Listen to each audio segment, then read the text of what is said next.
Hi, I'm Steve Murphy, and I'm a Vice President at ARG. We're going to explore SD-WAN in some detail. Now, this is important to IT engineers, networking engineers, whether or not you're managing 1,000 sites or just a single site. SD-WAN has a story that you might be able to incorporate into your wide area networking or other networking needs. There's a lot to cover, so we're going to break this conversation down into three separate videos. Today's video is about what is SD-WAN. We're going to conduct an entire video just on the benefits of SD-WAN, and then we're going to look at the business case for SD-WAN. How do you describe this to your management team? How do you look at the financial implications? And how do you get approval to be able to deploy SD-WAN into your organization? So first, to understand SD-WAN, you have to understand what we've been doing for wide area networking over the past several years. And wide area networking has been pretty traditional. We're going to put a couple remotes and a data center that these remotes need to connect to. Now, in the early days, this might have been a private line, or otherwise known as a point-to-point. That could be EVPL, which is our Ethernet Virtual Private Line Service. Could be dark fiber. Could just be, in the old days, a traditional TDM circuit. Now today, most people might have a few private lines in their network for specific types of traffic, like replication or something. But in today's networking environment, most people, to connect their branch offices with a data center, are using MPLS. MPLS has been around for about 15 years, and it is a standard, tried and true, private but relatively flexible wide area networking technology. So we like private area networking in this regard because it controls the elements that we need to provide good service to our end users. Things like latency, loss, and jitter. We have very good performance over these private networking topologies for these key performance metrics. The challenge with MPLS is that it can be expensive. One of the ways that we manage expense within our network today is that we are bringing all of the traffic to a data center, which has a corporate security platform built into the data center. So all of our traffic flows to the data center where it can be treated for security in a central manner and then be sent out to the internet.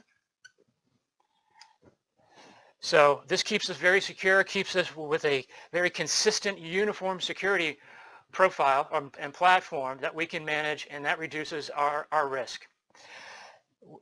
Beyond the cost, one of the challenges of this network type is that generally for MPLS you need a single provider. So no matter whether the MPLS service provider can get to a location or not, or at what cost, you have to use that MPLS provider. So you are locked in to a provider, and you are locked in or held somewhat hostage to the cost structure that they have with each of these remote locations. It's also inflexible. When you need to open up a new location, you might have to wait months for a new MPLS connection to show up. Whereas today, with internet, you can order a broadband circuit and be up and running in probably a couple of weeks. It's also management intensive.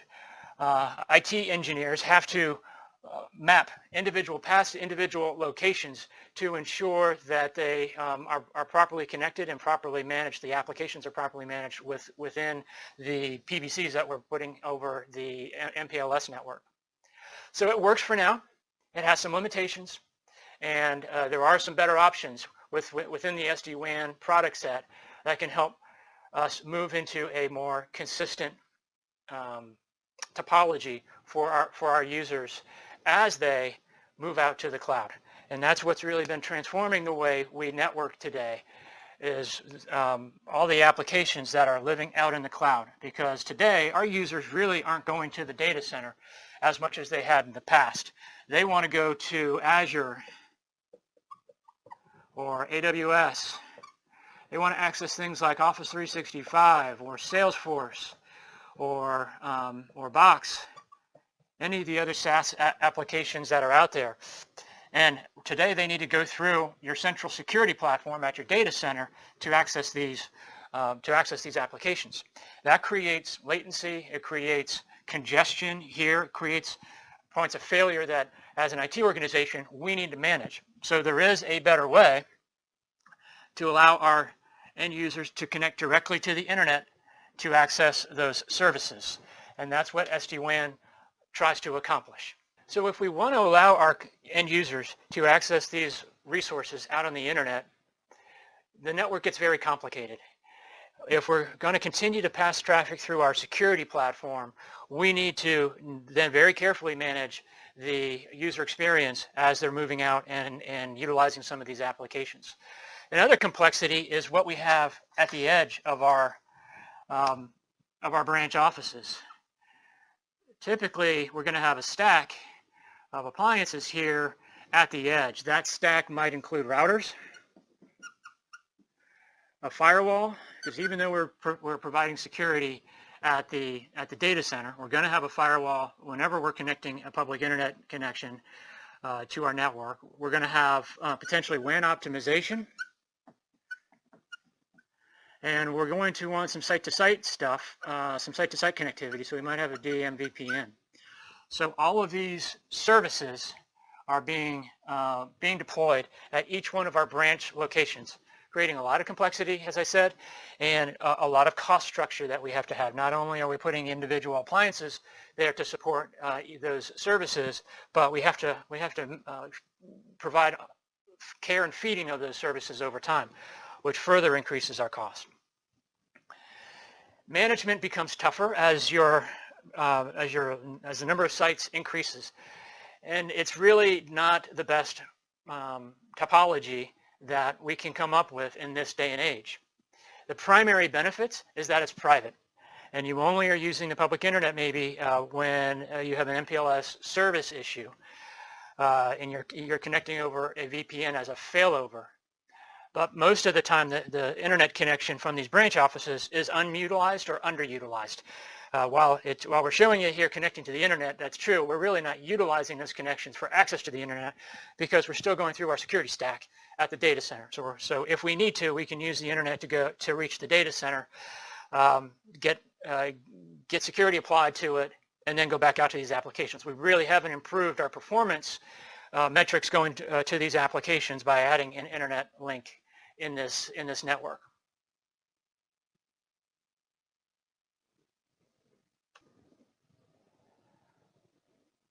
So one objection that we can get when we talk about how we are constructing a bottleneck or a congestion point at the data center and hurting performance of accessing some of these resources that our end users want to reach are, well, who cares? Because these are not time-sensitive resources typically. I would argue that Office 365 is getting very time-sensitive, but Salesforce, Box, accessing resources in Azure or AWS as an end user may not be time or latency sensitive traffic, but we're putting more and more out into the cloud, not just these resources, but we're doing UCaaS, which is essentially hosted voice or hosted PBX. We're doing collaboration, which is frequently video and very much a real-time application. And again, some of our applications, productivity applications, are becoming time sensitive. So because we are pushing more and more applications and more performance sensitive applications out to the cloud, our traditional topology is becoming less and less relevant. It's being challenged by the changing nature of the traffic flows on our network. So we need a simple and affordable solution. That's where SD-WAN comes in. SD-WAN stands for Software Defined Wide Area Networking. It combines all of our requirements into a simple and affordable platform. Let's start the conversation here at the edge, where SD-WAN collapses all of these services into a single appliance that provides a number of advantages. So SD-WAN can clearly do routing. Most SD-WAN platforms have a very robust security offering.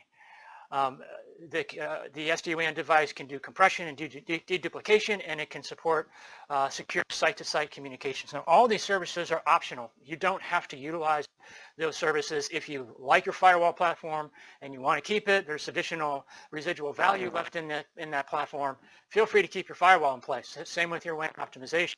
But as those age out, you have the option of turning those over to the SD-WAN platform at a very affordable price. Aggregating all of these services into a single device is that you now have a single control plane where you can orchestrate the entire network through one user interface. Makes things very efficient and actually reduces risk quite a bit. So once we're done talking about the edge, the network itself can become optimized. Today, as I mentioned, we are constrained by our single MPLS provider. Going SD-WAN, which is traditionally an internet-based service, you then get independence, and you are agnostic as to who you use as your internet service provider. You can use the most cost-effective provider at each of these locations, and you can use different types of internet. You can use fiber-based internet, dedicated internet. You can use business class broadband, which would be either a cable connection or a low-cost fiber connection from some of the ILECs, or even going back to DSL in some hard-to-reach places. You can also use wireless. 4G or 5G wireless is also a great add-on to an SD-WAN platform. You have to be careful about the usage. You may not want to use that as your primary connection, or you may not want to load balance too aggressively on that wireless, but as a failover where you're only putting data on that wireless network when you need to do so to keep your costs down, can be a very effective strategy to keep people up and running with their mission critical services. So what do you lose when you go to an SD-WAN? Let's just say that we've gone from MPLS to the public internet. So we essentially have redundant internet connections here. What do you lose? Well, you lose quality of service, because we are no longer managing over a private network the packet loss, the jitter, the latency of services. Now, it's been our experience that you can manage those very successfully going over the public internet with an SD-WAN platform. The SD-WAN service will test each network and determine which application should ride which network for the best performance. Or there are service providers out there that have SD-WAN platforms, but they also have a private network. So you're going over the public internet for a very short period of time until you jump on their private network, and then that private network is managed for quality of service, just like your former MPLS network. So we do have options in terms of managing quality of service for your critical applications. Again, it's been my experience that going over the public internet is sufficient for most applications. We do have some great information from customers doing side-by-side tests of SD-WAN in their traditional production network, including MPLS networks, to show that a private network can enhance the throughput and the performance of what people are currently using today. So that's another option.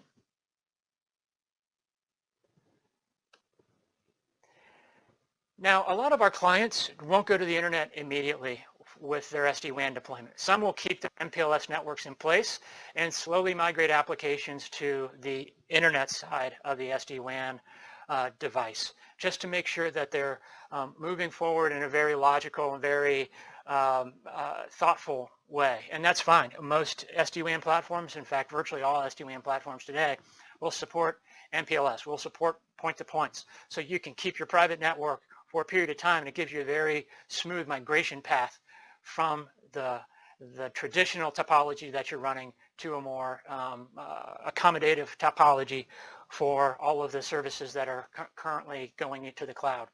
Security, as I mentioned, firewalls typically incorporated, but IPsec is used by all the SD-WAN providers, so the traffic is secure. You get agnostic internet access providers, as I said before. It is simple and inexpensive, and we're going to go through the actual benefits of SD-WAN in the next video. We'll jump into some more detail about what you actually get out of SD-WAN from a management perspective and from a performance perspective. If you like this video, I think we've gone through enough at this point about why SD-WAN is so important, why the traffic is moving out to the internet, and how SD-WAN assist organizations in getting to that traffic directly. If you like this video, please feel free to subscribe so you can come back and find the additional videos that we're publishing on these and other topics. And if you want to leave a comment or like us, I'd appreciate that as well. If you're considering SD-WAN as a project right now, you can also reach out to me. I'm happy to have a conversation with you about what your ambitions are, what your project looks like, and we can talk about what some of the alternatives are that you might have. Happy to have those conversations, and I look forward to seeing you next time. Thank you so much. Bye-bye.